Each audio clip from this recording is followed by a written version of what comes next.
Shalom teman-teman, puji syukur pada Tuhan. Pada pagi hari ini, pada perenungan persekutuan daripada ini akan dibawakan oleh Ibu Marjam. Eh, kita waktu dan tempat saya serahkan sama Ibu Marjam ya. Baik, Masih selamat pagi. Selamat pagi Pak Jeffrey dan semua teman-teman di grup ini. Mari kita mulai dengan berdoa. Tuhan Bapa kami yang Maha Pengasih, kami bersyukur Tuhan atas hari yang baru, di mana kasih setiamu selalu baru setiap pagi. Dan kami Tuhan ingin bersekutu bersama pada pagi hari ini Tuhan, ingin belajar bagaimana kami secara manusia Engkau ciptakan dengan spesial dan dengan maksud dan tujuan yang mulia. Biarlah Tuhan kami boleh dimampukan Tuhan untuk melewati tahun yang baru, tahun 2025 ini Tuhan, dengan percaya bahwa tahun ini Tuhan tetap akan memberikan berkat yang tiada berkesudahan kepada kami. Kuatkanlah kami Tuhan dan mampukanlah kami untuk selalu belajar dan juga dekat padamu. Dalam nama Tuhan kami Yesus Kristus kami berdoa. Amin. Baik, Bapak dan Ibu-Ibu sekalian, mungkin saya boleh memperkenalkan sedikit bahwa saya Maryam dengan latar belakang ya mempunyai anak dan beberapa keluarga atau saudara juga yang tergolong spesial. Nanti mungkin saya akan jelaskan sambil saya presentasikan bahan ini. Kemudian saya juga dengan latar belakang psikologi saya, maka mungkin saya akan mulai sedikit dengan membahas tentang apa yang dimaksudkan dengan spesial itu. Jadi mungkin perkenankan saya untuk share screen sejenak untuk bisa mempresentasikan slides-nya ya.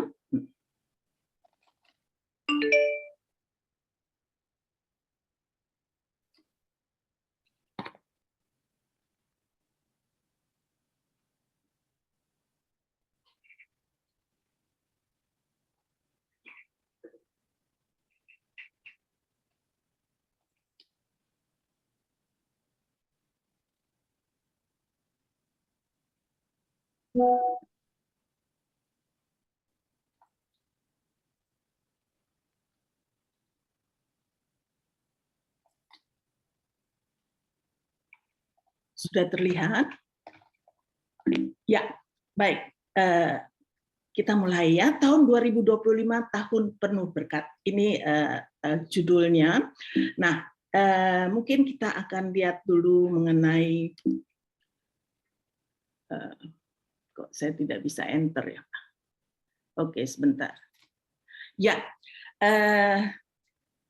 seperti yang tadi saya katakan bahwa latar belakang saya adalah psikolog. Kalau kita tadi dikatakan bahwa tahun penuh berkat, bagaimana kalau seandainya saya sebagai orang tua atau kita sebagai carer atau kita yang memiliki gangguan atau penyintas gangguan kesehatan mental bisa yakin bahwa memang ini tahun yang penuh berkat. Maka saya akan membahas sedikit mengenai anak berkebutuhan khusus. Dulu pada saat saya menjadi dosen psikologi pendidikan di Universitas Indonesia, waktu itu akhir tahun 1980-an sampai 1993, ini disebutnya sebagai anak luar biasa. Tapi sekarang disebut anak berkebutuhan khusus. Dan akhirnya dirubah lagi menjadi neurodiversity. Artinya bahwa kita semua itu berbeda secara neurologis, secara bagaimana kita berpikir atau mempersepsikan hal-hal yang ada di dunia ini. Sebagai contoh, ada masalah mengenai developmental, saya bukan menyebut masalah ya, ada keberbedaan dalam perkembangan seseorang. Ini disfraksia adalah masalah di dalam gangguan koordinasi, developmental coordination disorder. Ya, kemudian ini ada yang disebut DLD, developmental language disorder, gangguan dalam berbahasa. Diskalkulia, ini gangguan dalam menghitung. Anak itu tidak bisa melakukan hitung-menghitung.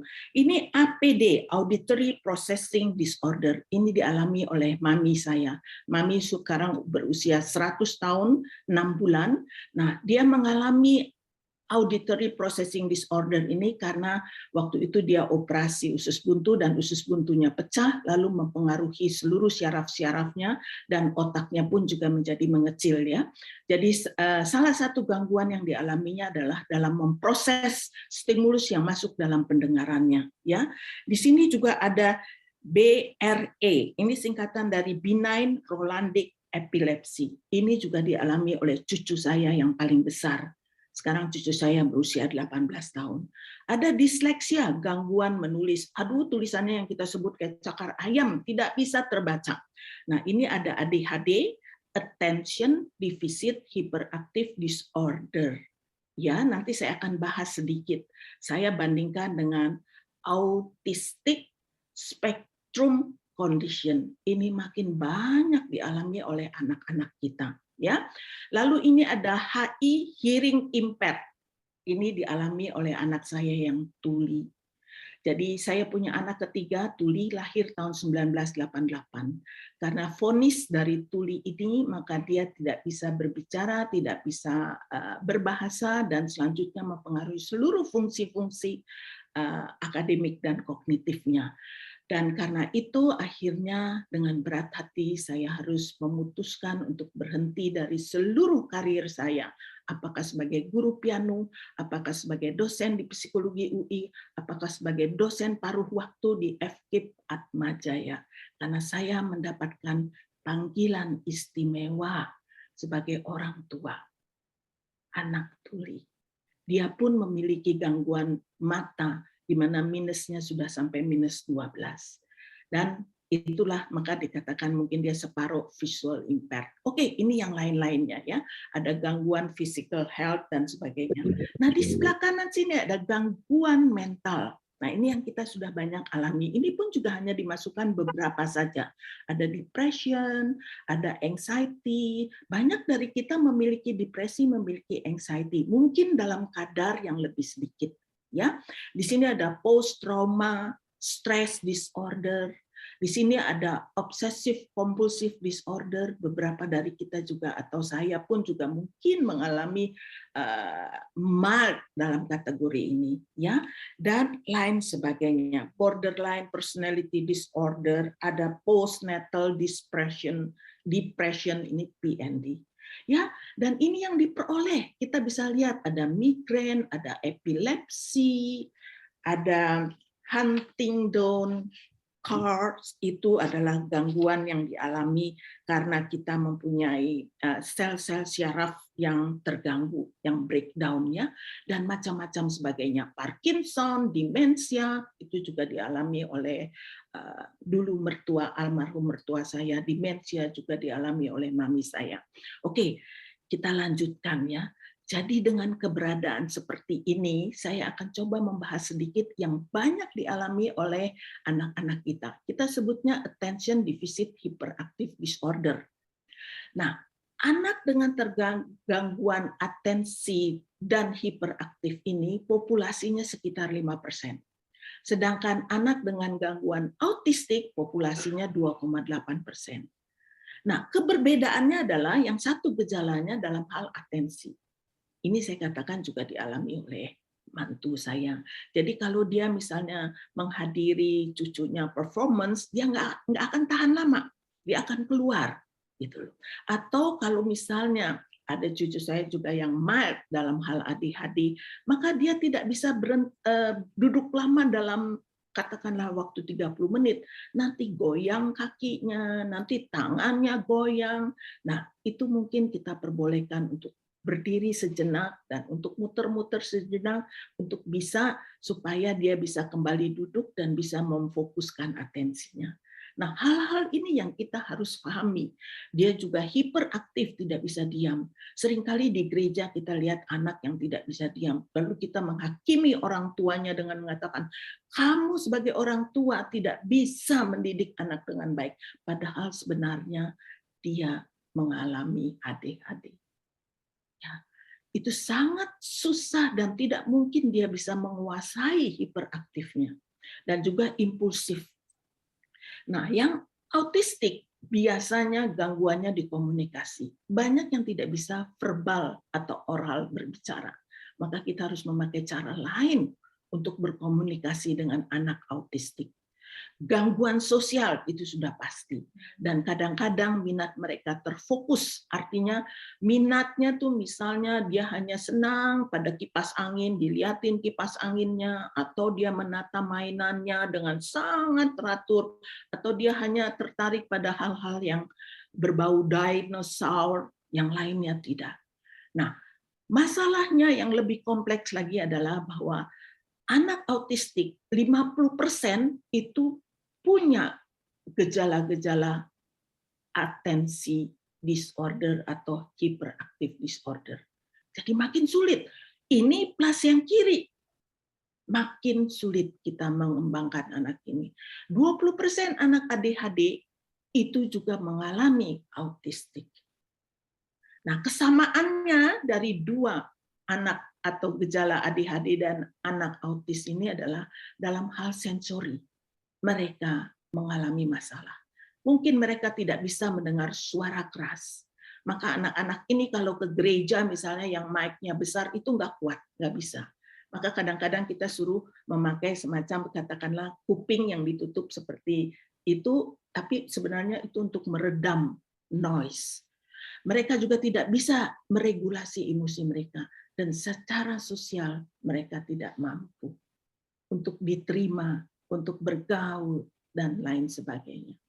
Nah, dengan keberadaan ini, kita bisa memahami bahwa masing-masing ada kekhasannya atau keunikannya. Jadi kita tidak bisa mengatakan bahwa anak ini adalah anak yang bengal, kalau zaman dulu kita katakan anak nakal.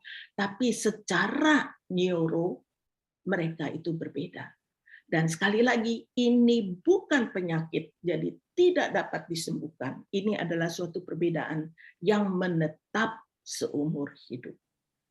Dan yang memprihatinkan adalah anak yang berbeda ini di sekolah mengalami kemungkinan yang lebih tinggi untuk menderita gangguan kesehatan mental. Dia dibully dan dia juga selalu dieksklud oleh staf di sekolah. Ini sudah merupakan suatu penelitian. Dan dengan keberadaan ini, maka kita kaitkan dengan apa kaitannya dengan tahun ini. Kita percaya kita memiliki Allah yang omnipotens, yang maha kuasa, yang maha hadir, yang maha tahu, dan yang maha kasih dan baik. Dia menciptakan kita seperti renungan yang disampaikan minggu lalu, bahwa kita adalah spesial dan Tuhan menciptakan kita dengan dahsyat. Dan apa artinya dalam hidup kita? Kita baca dari Keluaran 15 ayat 1 sampai 2. Artinya dalam hidup kita adalah bahwa ada kesukacitaan. Ini merupakan suatu berkat yang besar. Kita baca dari Keluaran 15 berbunyi begini. Pada waktu itu Musa bersama-sama dengan orang Israel menyanyikan nyanyian ini bagi Tuhan yang berbunyi, baiklah aku menyanyi bagi Tuhan, sebab ia tinggi luhur, kuda dan penunggangnya dilemparkannya ke dalam laut. Tuhan itu kekuatanku dan mazmurku. Ia telah menjadi keselamatanku. Ia Allahku, kupuji dia. Ia Allah Bapakku, kuluhurkan dia. Tapi artinya juga bahwa kita setiap manusia itu akan melalui ujian. Mazmur 12 ayat 6 dikatakan begini. Oleh karena penindasan terhadap orang-orang yang lemah, oleh karena keluhan orang-orang miskin, sekarang juga aku bangkit, firman Tuhan. Aku memberi keselamatan kepada orang yang menghauskannya. Bukankah ini suatu berkat? Melalui ujian, Tuhan itu hadir. Dan dia akan membangkitkan kita, memberikan kita keselamatan. Dan yang ketiga adalah artinya bahwa dalam Wahyu 3 ayat 19, barang siapa kukasihi, ia kutegur dan kuhajar. Artinya apa? Kalau Tuhan menegur kita, Tuhan menghajar kita, ini adalah suatu berkat. Karena Dia mengasihi kita. Oleh karena itu, relakanlah hatimu dan bertobatlah. Kita lanjutkan. Apa konsekuensi dari berkat Tuhan? Yang pertama adalah ketaatan. Hukum Tuhan bukan untuk membatasi manusia, tapi untuk menguji ketaatan manusia. Ketaatan adalah syarat mutlak berkat Tuhan. Jadi teruskan, jalankan kehidupan kita pribadi demi pribadi, baik sebagai carer, penyintas GKM, dan lain-lain. Taat, jalani progres, walaupun mungkin sekarang kita tidak melihat kemajuan apapun, atau kita hanya melihat kemajuan sekecil apapun. Cintai proses, walaupun sulit dan terasa lama dan panjang. Dan yang ketiga, jauhi protes bersungut-sungut. Taat pada hukum Tuhan. Dan yang kedua adalah saling mengasihi. Kita baca dari 1 Korintus 13 ayat 4 sampai 8. Antara lain kasih itu sabar, kasih itu murah hati, kasih itu tidak cemburu dan sebagainya. Tapi coba sekarang kita refleksikan ke dalam kehidupan kita, dalam fungsi kita, dalam peran kita. Apakah misalnya saya sebagai carer dari anak saya yang tuli, apakah saya bisa mengekspresikan kasih yang sabar? Terus terang, saya merasa bahwa kaki saya diikat dan saya harus mundur ke belakang atau memperlambat langkah saya. Karena saya harus berulang-ulang menahan diri supaya saya tidak cepat emosi. Saya bisa mengendalikan diri saya. Sambil berusaha menjelaskan berulang-ulang. Dia tidak mengerti baca bibir karena terasa abstrak. Saya harus belajar bahasa isyarat. Tapi dengan bahasa isyarat pun tidak cukup. Saya harus memakai mimik ekspresi muka. Saya harus memakai movement. Mungkin saya merasa malu atau saya adalah orang yang tidak bisa ekspresif. Tetapi saya harus sabar dan belajar berulang-ulang untuk menjelaskan hal-hal terutama yang abstrak. Seperti misalnya hati-hati terhadap strangers, orang asing dan sebagainya. Sulit, tapi saya dituntut sabar. Lalu yang kedua, kasih itu murah hati. Apakah terhadap keponakan yang mengalami skizofrenia?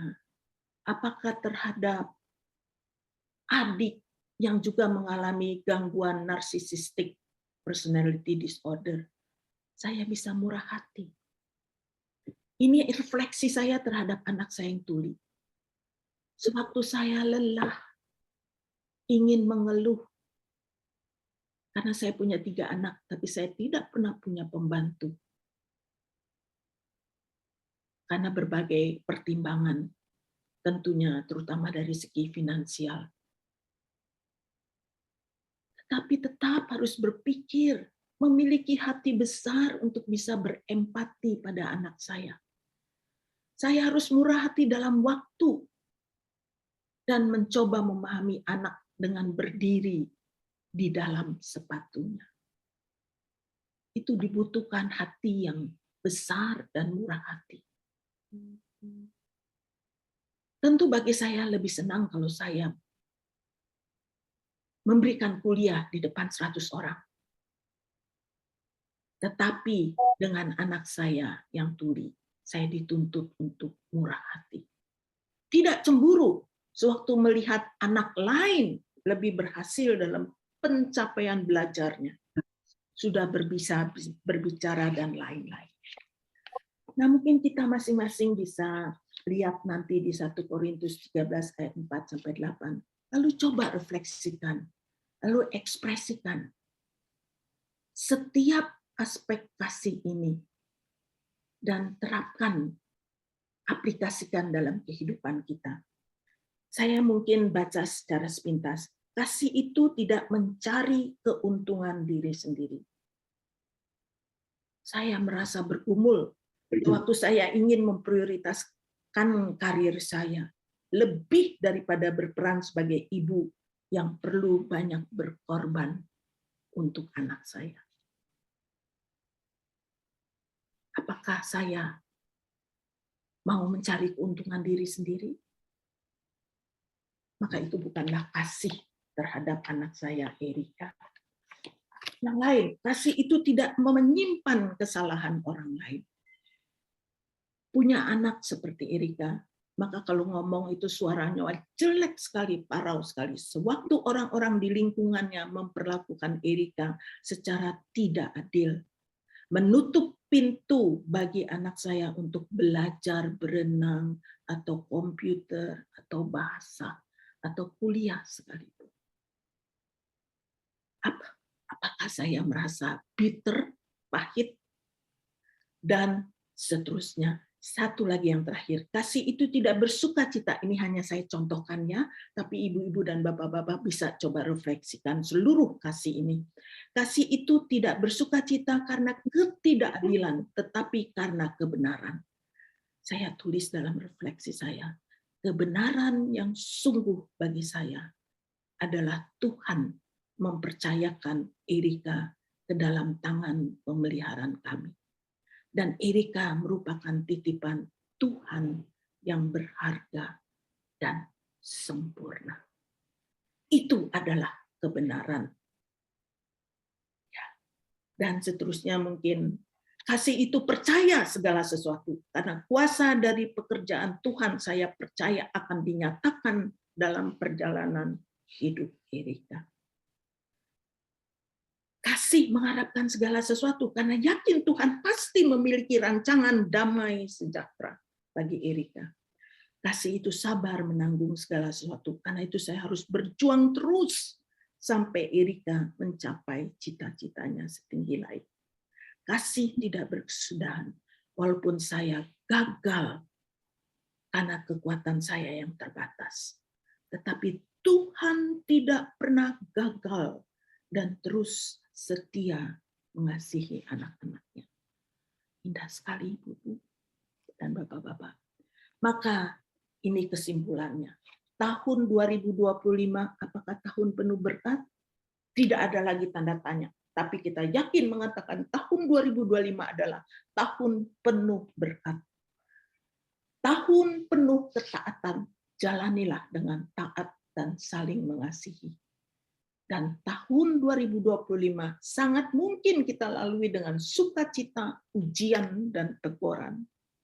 Maka masukilah tahun 2025 dengan jalani progres, cintai proses, dan jauhi protes. Wishing you a year full of blessings and new opportunities. Amin. Saya serahkan kembali kepada Pak Jeffrey.